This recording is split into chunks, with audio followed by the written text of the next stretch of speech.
Sir உடம்பு ஃபுல்லா ஒரே கசகசன்னு இருக்கு. சீக்கிரம் எடுத்து விடுங்க. அந்த கட்டி எல்லாத்தையும் எப்படிதான் மெயின்டைன் பண்றதோ தெரியல. நான் அந்த மூஞ்சிக்குள்ள எல்லாம் ட்ரிம்மர் கொண்டு வராதீங்க. எனக்கு பயமா இருக்கு. நான் கண்ணு கிட்ட குத்திடுவோன்னு. நான் பாசல பரவ எல்லாத்தையும் எடுத்தீங்க. கொஞ்சமாவது விட்டு வைங்க. வணக்கம் நண்பர்களே, இந்த ஷிட்ஜு பார்த்தீங்கன்னா நம்ம இடத்துக்கு ஹெவி நாட்ஸோட வந்திருந்தாங்க. ஆக்சுவலாக இவங்க பெட் பேரண்ட்ஸ் வந்து கிட்டத்தட்ட 9 மந்த்ஸுக்கு அபோவ் ஆயிடுச்சு. எந்த ஒரு கோம்பிங் பண்ணவும் இல்லை, எந்த ஒரு இதுவும் பண்ணவும் இல்லை, க்ரூமிங் பண்ணவும் இல்லை. அவங்க வந்து டாக்டர்கிட்ட கேட்டதுக்கு டாக்டர் வந்து இல்லை, நீங்கள் வந்து நான் 1 இயர் ஆகட்டும் அப்புறம் க்ரூமிங் பண்ணுங்க அப்படின்னு மென்ஷன் பண்ணியிருந்தாங்களாம். ஸோ அப்படி கிடையாது. நீங்கள் வந்து ஷிட்ஜூஸ்லாம் வச்சுருக்கீங்கன்னா 4 மந்த்ஸில் இருந்தே வந்து ஹேர் கட்டு, க்ரூமிங் இதெல்லாமே வந்து ப்ராப்பராக பண்ணலாம். அப்படி நீங்கள் டைம் ஆக ஆக என்ன ஆகும்னா ஃபர் அதிகமாக வளர்றது மட்டும் இல்லாமல் அதுங்க நாட்ஸ் ஆக கூட ஆரம்பிக்கும். நீங்கள் ஷோ குவாலிட்டி ப்ரீட்ஸ்ன்னு சொல்லி நெட்டில் பார்த்துட்டு அதே மாதிரியே நாங்கள் வந்து ஃபர்ரை நீளமாக வளர்க்குறோம் அப்படின்னு நினச்சிங்கன்னா அது உங்கள் தவறு. ஏன்னா ஷோ குவாலிட்டி ப்ரீட்ஸோட மெயின்டெனன்ஸே வந்து க்ரூமிங்கில் தான் இருக்குது. அவங்க வந்து அதுக்கேற்றபடி எந்தெந்த இடத்துல எல்லாம் கட்டிகள் சேருமோ அந்த இடத்த எல்லாம் 0 கட் பண்ணிட்டு தான் அந்த மீதி இருக்கிற ஹேரை தான் லாங்காக வளர விடுவாங்க.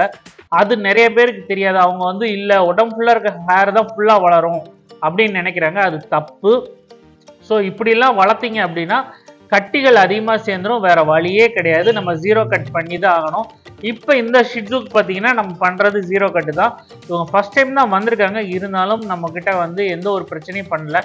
ஆனல் போர்ஷன் இந்த போர்ஷன்ஸ்லாம் பார்த்தீங்கன்னா கொஞ்சம் சென்சிட்டிவாக தான் இருந்தது. இது நார்மல் தான் டாக்ஸுக்கு. அண்ட் பார்த்தீங்கன்னா அந்த காலில் பாஸில் இதில் எல்லாம் வந்து இவளுக்கும் கொஞ்சம் சென்சிட்டிவாக தான் இருந்தது. எனக்கே கண்ட்ரோல் பண்ணுறது கொஞ்சம் கஷ்டம் தான் அந்த இடத்த தான். மற்றபடி வேறு பிரச்சனை கிடையாது. பாருங்கள், சிசர்ஸ் யூஸ் பண்ணும்போது பிரச்சனை இல்லை, பட் ட்ரிம்மர் யூஸ் பண்ணும்போது கொஞ்சம் கஷ்டப்பட்டா. நான் என்ன பண்ணுறேன் அப்படின்னா இப்போ வந்து சிசரிங் மூலயமா பாஸை ஒட்டி இருக்கிற பர்ரை வந்து நீட்டாக சைசிங் பண்ணுறேன். ஏன் அப்படின்னா இல்லாட்டினா நெயில்ஸ் துண்டா தெரியும். அந்த இடத்த நம்ம 0 கட் பண்ணும்போது நெயில்ஸ் துண்டா அசிங்கமாக தெரியும். ஸோ நெயில்ஸ் அசிங்கமாக இருக்கக்கூடாதுங்கிறதுக்காக பாஸில் மட்டும் கொஞ்சம் பர் விட்டுட்டு அதை வந்து நீட்டாக சிசரிங் பண்ணிடுவேன். லாஸ்ட்டாக வந்து ஃபைனலாக ஒரு குளிப்பாட்ட ஆரம்பிச்சாச்சு. தண்ணி பட்டதுலேருந்தே வந்து ஒரு இடத்துல நிற்க மாட்டேன்னு அடம்பிடிச்சிக்கிட்டே இருந்தா. அந்த அளவுக்கு வந்து கொஞ்சம் ஆக்டிவாகவும் இருந்தான்னே சொல்லலாம். நல்லா குளிப்பாட்டி தேய்ச்சி ஷாம்பூலாம் போட்டு நல்லா தேய்ச்சி டிக்ஸ் எதுவும் இருக்கா என்னன்னு ஒரு பார்த்தாச்சு. ஏன்னா நாட்ஸ் இருக்கும்போது நம்மளால் டிக்ஸ் பார்க்க முடியாது. ஸோ குளிப்பாட்டும் போது தான் டிக்ஸ் நிறையா இருக்கா இல்லையா என்னென்னு பார்க்க முடியாது. நல்ல வேலையாக டிக்ஸ் எதுவுமே இல்லை.